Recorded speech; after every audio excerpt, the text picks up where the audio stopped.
Hello everyone, welcome to our first video, first assignment for TEB2132, Programming and Database Structure. So this is group Jujur Programming. And for today's video, we have four contents.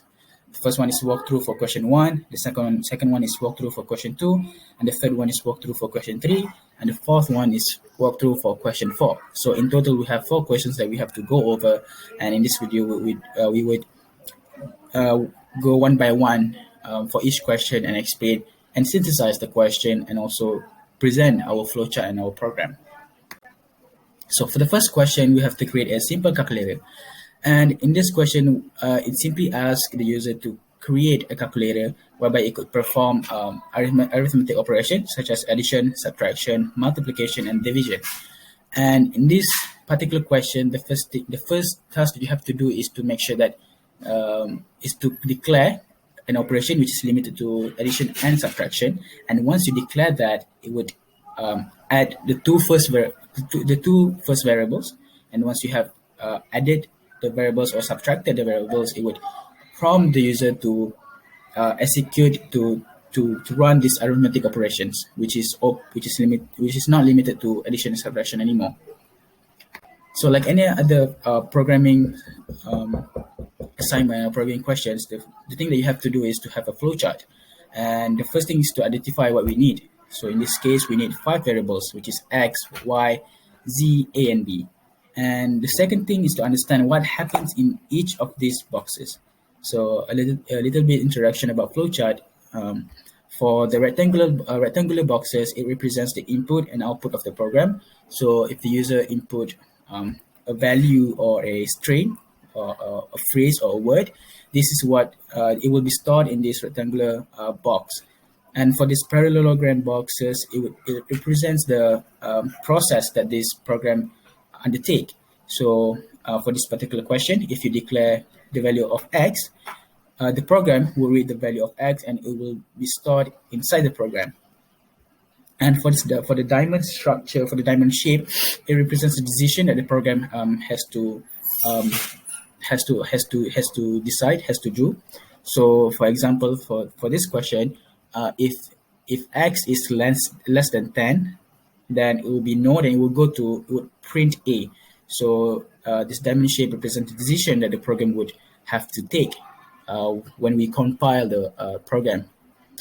And if you look at closely in this flowchart, you will see that for this particular question, in order to have this simple calculator, the first thing that you have to do is to declare variables.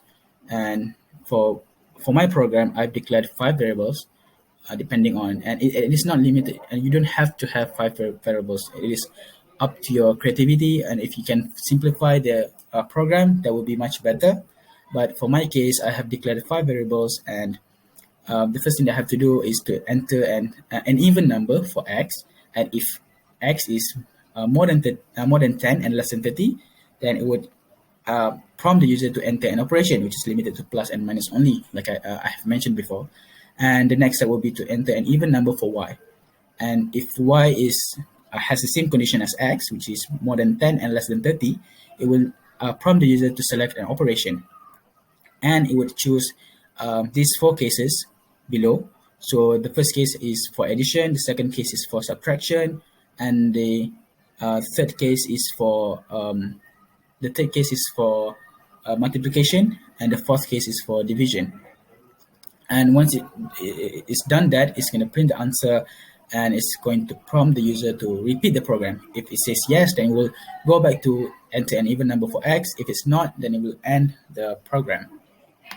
So this is what the program should look like once you have the flowchart, and it is pretty simple. You utilize the if statement in this program, and you utilize the switch statement, which correlates with the flowchart that you that I have provided in the previous slide.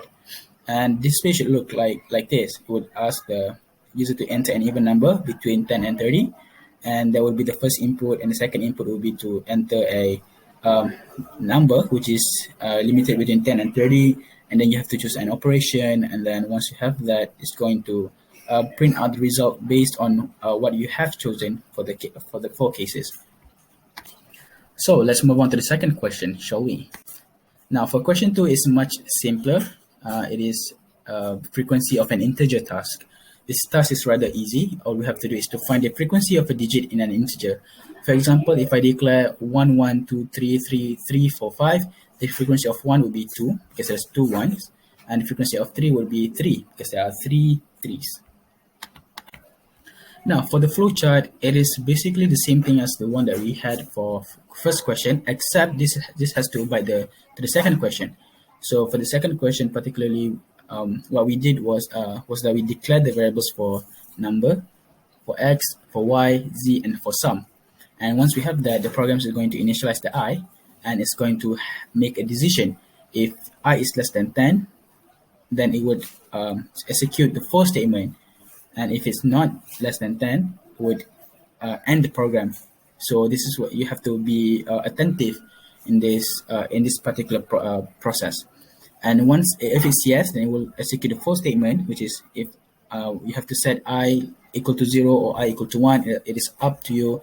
But for this particular question, we set I equal to 0 and I should be less than 10, and I should be an increment value.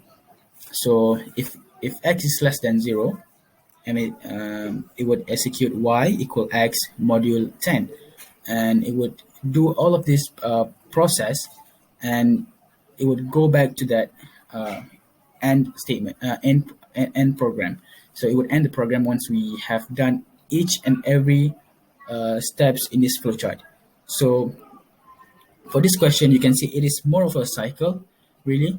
For this case, for the switch decision, for the decision shape, for the diamond shape, if x is not less than 0, if x is not more than 0, it would print out sum, and it would be an I++ initialization, and it would go to it would end the program. So notice how in this flowchart, this is what the program will do. It won't jump from start to any other process, but declare variables for that you want to have for this question. So bear in mind that when you have this flowchart, you have to follow exactly what you have in the flowchart and copy paste it into the program.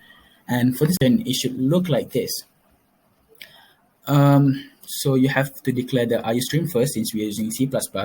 And once you declare, once you have the integer main, you have the domain for the program, you can start writing out your code. And this is based on the flowchart that we have earlier. And for this particular question, we use for statement because it is much easier, and it is a nested loop where we have a for and if statement inside the for loops.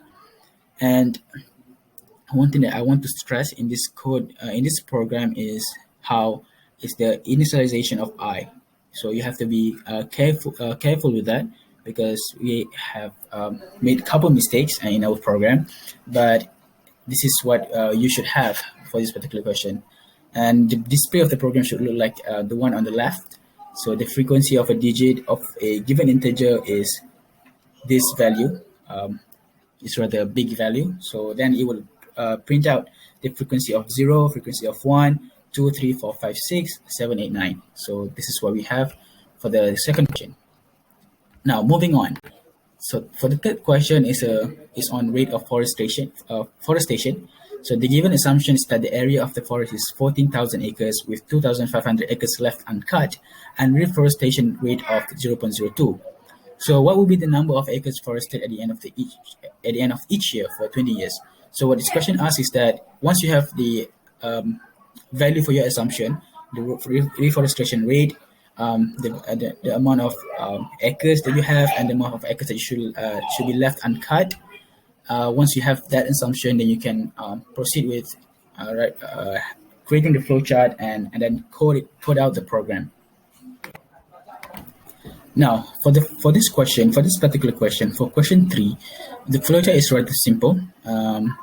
What we did is the same thing that we did with the first and second question. We have to declare the total number of acres, and we have to declare the number of cut acres.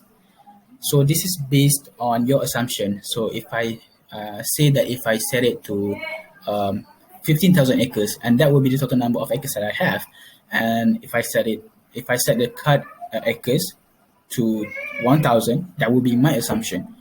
And the program would process this the number of uncut acres, which is total minus cut acres. So this whole flowchart would basically display how the program should look like, or in other words, the flow of the program. And this is no different than the first and the second question. But the flowchart has to abide by the question, has to abide by what the question is asking. So, for example, this question is asking about the number of acres left after 20 years. So then the result, as you can see here, the result will equal to the acres plus rate times the acres. And the acre is the result that you get from subtracting the total and the cut acres. And also not to mention that since the question is asking what will be the total number of acres after 20 years, then your initialization of I has to be less than 20, because that's what the question is asking. And the program should look like this, more or less.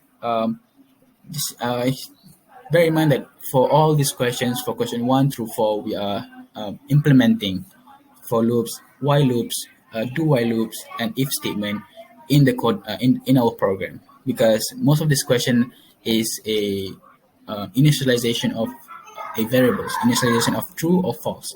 So as long as the variables is true, then it would keep executing the loops.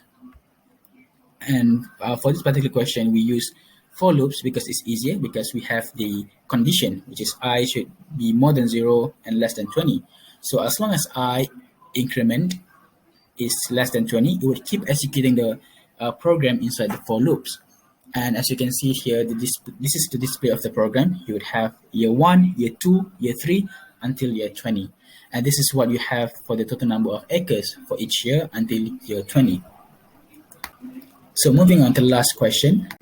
Question 4, Rich Dad Poor Dad. That's what I put for the title of the question. Basically, you are tasked to come up with an investment calculator whereby as the user input the initial amount of money, it will be compounded each year with a fixed rate that you have set. So and an example for this question would be, if I put in 1,000 ringgit, right, and the interest rate is 50%. For example, for the sake of example, so if I have 50% rate, then my first year of investment would be 1,000 plus 50% of that 1,000, and that would be my amount of money that I have for the first year. And this would repeat until a certain amount of years that I have set for this program. So the flowchart should look like this. We have for any flowchart, you have to have start and end indicator. So you know where this program start and what happened when it ends, what happened before it ends, and what happened after it starts. So like any other flowchart that we have gone throughout this video, the first step is to declare the integer, or to declare something for the program, be it string, to declare float or double, or to declare integer. And for this particular question, I have declared integer for amount and years, because integer is a whole value. It cannot be a decimal value.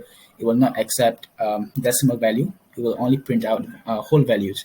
And for rate and total, I put float, because rate and total can have decimal values, and it is appropriate for us to use float or double in this situation. And once we have that, we will read the amount, the years, the rate, and the total, and it will initialize I, and it will test the condition. If the condition of I is true, then it would execute the for loops. And if it's not, and it will go on to the total of the amount of money that you have, and the total will be the total plus total times rate, and that's what we have for this program. And we'll go back to the test condition. So as long as the condition is true or yes, it will keep executing this for loop statement. And once it is no, so no means that if I is more than the years that you have set for this question. If it's no, then it will print the compounded amount and it will end the program. So the program should look like this. We have declared the integer and the float. We have to declare the input, and once you put the initial amount, the number of the years, and the interest rate of the investment, it will go on to the for statement. And as long as the initializer, the I, is true, as long as I is less than years that you have input, that the user have input, it will keep executing this total equal total plus total times rate program or code. And by the end of this whole thing, it will print out at the end of the year. You will have a certain amount of money based on the investment rate that you have set for this program. And the program should display something like this. So it will display the initial amount, number of years, interest rate, and what you have by the end of the years.